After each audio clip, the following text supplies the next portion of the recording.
परिचय। श्रुति, तुम्हें पता है हमारे देश की जनसंख्या अनाज उत्पादन की तुलना में जिस तरह बढ़ रही है, उसे देखते हुए हमें दूध, अंडे और मांस की मांग को पूरा करने के लिए अपने पशु उत्पादकों को भी बढ़ाना होगा। हाँ, इसलिए जरूरी है कि हम पशुपालन उद्योग की उत्पादन क्षमता को बढ़ाएं। हाँ बिल्कुल, तो आओ इस पाठ में हम खाद्य संसाधनों में सुधार के बारे में विस्तार से चर्चा करें। उद्देश्य। इस पाठ के अंत में आप निम्न करने में सक्षम हो जाएंगे: पशुपालन को समझना, पशुपालन का अध्ययन करना, मुर्गी पालन को समझना, अंडा और ब्रॉयलर उत्पादन का अध्ययन करना, मछली उत्पादन, समुद्री मत्स्य पालन और देश के भीतरी भागों में मत्स्य पालन को समझना, मधुमक्खी पालन का अध्ययन करना। पशुपालन। पशुपालन दरअसल पशुओं, मवेशियों का वैज्ञानिक प्रबंधन है, जिसमें उनको खिलाना, प्रजनन और बीमारियों का नियंत्रण भी शामिल है। पशु आधारित खेती में मवेशी, बकरी, भेड़, मुर्गी और मछली पालन शामिल है। जनसंख्या और जीव स्तर के बढ़ने के साथ ही दूध, अंडे और मांस की भी मांग बढ़ रही है। इसके साथ ही पशुओं के मानवीय रखरखाव के लिए बढ़ती जागरूकता ने भी मवेशियों के पालन में नई सीमाएं खड़ी कर दी हैं। मवेशी पालन। मवेशी पालन दो उद्देश्यों के लिए किया जाता है: दूध और कृषिगत कामों जैसे जोतना, सिंचाई और बोझ ढोने वगैरह में। भारतीय मवेशियों की दो प्रजातियां हैं: बोस इंडिकस यानी गाय और बोस बुबलिज यानी भैंस। दूध देने वाली मादाओं को दुधारू पशु यानी मिल्क एनिमल और खेती के काम आने वाले पशु सूखे पशु यानी ड्रॉट एनिमल कहे जाते हैं। दूध का उत्पादन कुछ हद तक दुग्ध स्रवण यानी लैक्टेशन यानी बछड़े के जन्म के बाद दुग्ध उत्पादन की अवधि पर निर्भर करता है, तो दुग्ध उत्पादन लैक्टेशन की अवधि को बढ़ाकर भी अधिक किया जा सकता है। विदेशी मोहक नस्लों, उदाहरण के लिए जर्सी, ब्राउन स्विस का चयन लंबे लैक्टेशन अवधि के लिए किया जाता है, जबकि स्थानीय नस्लों, उदाहरणार्थ लाल सिंधी, साहिवाल आदि की बीमारी के लिए प्रतिरोधक क्षमता जबरदस्त होती है। दोनों का वर्ण संकर कराया जाता है ताकि दोनों ही का वांछित गुण मिल पाए। भैंस और गायों की मानवीय देखभाल, उनके स्वास्थ्य और स्वच्छ दुग्ध उत्पादन के लिए उचित साफ सफाई और आश्रय स्थल होना जरूरी है। पशुओं की ब्रश से लगातार सफाई जरूरी है ताकि उनके शरीर पर धूल और टूटे बाल चिपके न रहें। उनको हवादार और छत वाले आश्रय में रखना चाहिए ताकि वे बारिश, ठंड और गर्मी से बच सकें।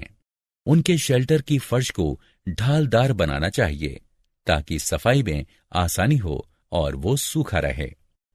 दुधारू पशुओं के भोजन की जरूरत दो प्रकार की होती है: एक भरण पोषण संबंधी जरूरत ताकि पशु स्वस्थ जीवन जिए, और दूसरी दूध के उत्पादन के लिए जरूरत जो लैक्टेशन की अवधि में आवश्यक होता है। पशुओं के भोज्य पदार्थ में शामिल हैं मोटा चारा, जिसमें आमतौर पर रेशेदार चीजें होती हैं, और गाढ़े घोल, जिनमें फाइबर तो कम रहता है, प्रोटीन और दूसरे पोषक अधिक मात्रा में रहते हैं। मवेशियों को कई तरह की बीमारियां होती हैं। बीमारियों से दुग्ध उत्पादन घटता है और पशुओं की मौत भी होती है। मवेशियों पर रहने वाले परजीवी बाहरी और आंतरिक दोनों ही तरह के हो सकते हैं। बाह्य परजीवी त्वचा पर रहते हैं और मुख्यतः चर्म रोग के वाहक होते हैं। कृमि जैसे आंतरिक परजीवी पेट और आंत को प्रभावित करते हैं, जबकि फ्लूक एक तरह का परजीवी कृमि यकृत यानी लीवर को नुकसान पहुंचाते हैं। जीवाणु और विषाणुओं से भी संक्रामक बीमारियां होती हैं। मवेशियों को कई बड़े विषाणुगत और जीवाणुगत बीमारियों के लिए टीका दिया जाता है।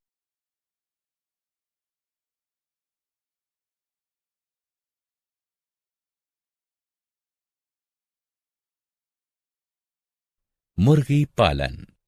अंडा और मुर्गी के मांस के उत्पादन को बढ़ाने के लिए मुर्गी पालन किया जाता है। भारतीय, देसी, असील और विदेशी नस्लों एग्जॉटिक, लेगहॉर्न के बीच वर्ण संकर को उत्पन्न कर नई सुधरी प्रजातियों को विकसित किया जाता है। ऐसा निम्नांकित वांछनीय गुणों की प्राप्ति के लिए किया जाता है। मुर्गियों की संख्या और गुणवत्ता। व्यावसायिक तौर पर मुर्गी उत्पादन के लिए छोटे कद के ब्रॉयलर पेरेंट। गर्मी से अनुकूलन की क्षमता, ऊंचे तापमान की प्रतिरोधक क्षमता, कम देखभाल की जरूरत। अंडा सेने वाली मुर्गी के कद में कमी जो अधिक रेशेदार और सस्ते भोज्य पदार्थों का उपभोग कर सकें, जो कृषिजन्य उप उत्पाद हैं।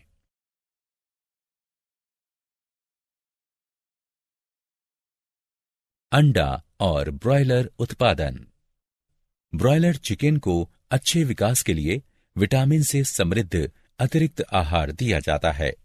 उनका उत्पादन ब्रॉयलर के तौर पर किया जाता है और मांस के लिए बाजार में भेजा जाता है।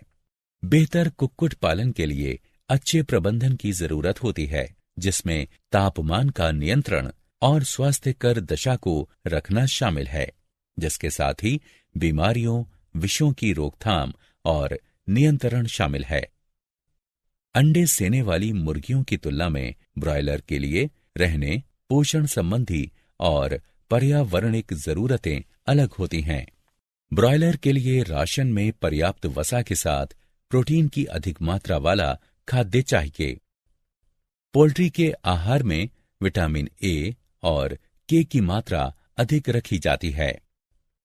पोल्ट्री की चिड़ियों को विषाणु, जीवाणु, कवक, परजीवियों के साथ ही पोषक तत्वों की कमी से भी कई तरह की बीमारियां होती हैं।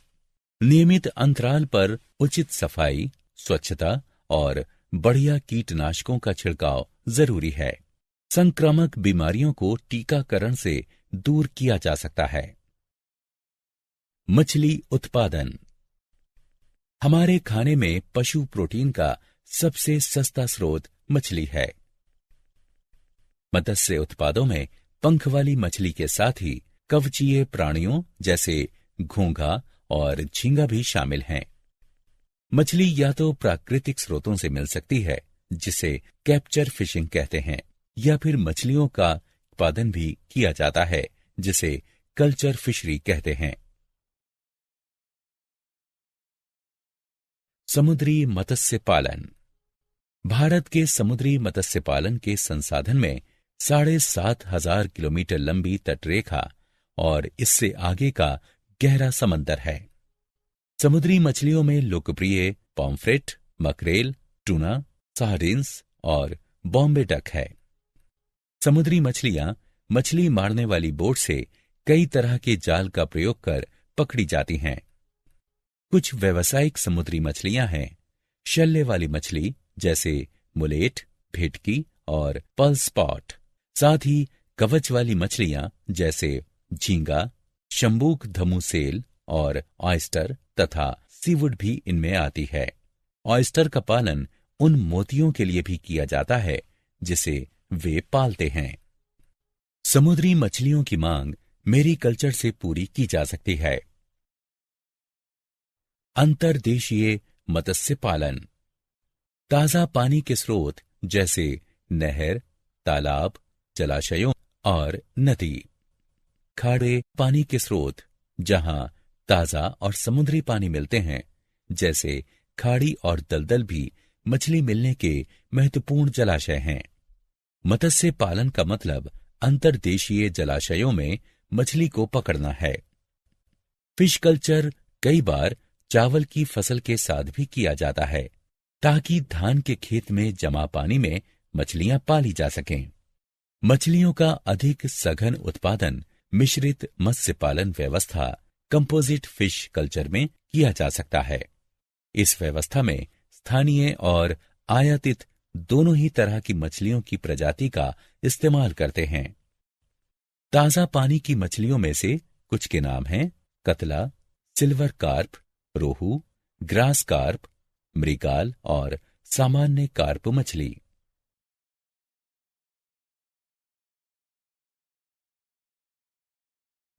मधुमक्खी पालन। शहद का इस्तेमाल व्यापक तौर पर होता है और इसीलिए मधुमक्खी पालन एक कृषिगत उद्यम बन गया है। मधुमक्खी पालन में चूंकि कम निवेश की जरूरत होती है, इसलिए किसान अतिरिक्त आमदनी के स्रोत के तौर पर इसका इस्तेमाल करते हैं। शहद के साथ ही मधुमक्खियों के छत्ते से मोम की भी प्राप्ति होती है, जिसका इस्तेमाल कई तरह की औषधियों में किया जाता है। व्यावसायिक तौर पर शहद उत्पादन के लिए मधुमक्खियों की स्थानीय प्रजातियां हैं। एपिस सेरेना इंडिका, जिसे आमतौर पर भारतीय मधुमक्खी कहते हैं, ए दोरसाटा, जिसे रॉक बी कहते हैं, और ए फ्लोरे, जिसे छोटी मधुमक्खी कहते हैं। मधुमक्खी की एक इटालियन प्रजाति ए मेलिफेरा का भी इस्तेमाल शहद का उत्पादन बढ़ाने के लिए किया जाता है। इटली की प्रजाति में अधिक शहद इकट्ठा करने की क्षमता होती है। वे डंक भी कम मारती हैं। वे अपने छत्ते में लंबे समय तक रहती और अच्छी तरह प्रजनन करती हैं। व्यावसायिक तौर पर शहद के उत्पादन के लिए मधुमक्षिशाला बनाई जाती हैं। शहद की गुणवत्ता उनको दिए चारे, परागण के लिए उपलब्ध फूलों और जमा पराग पर निर्भर करती है।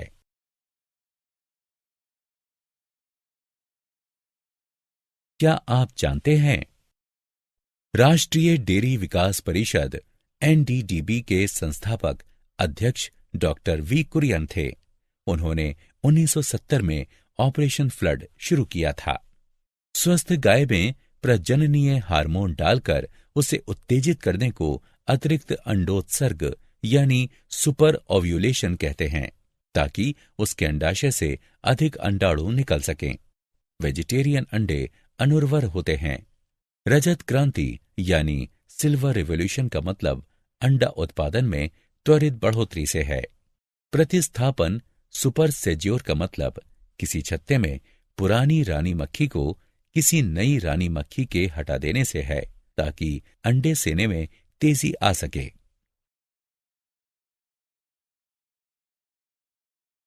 सारांश। आइए हमने जो कुछ सीखा है उसे संक्षेप में दोहराएं।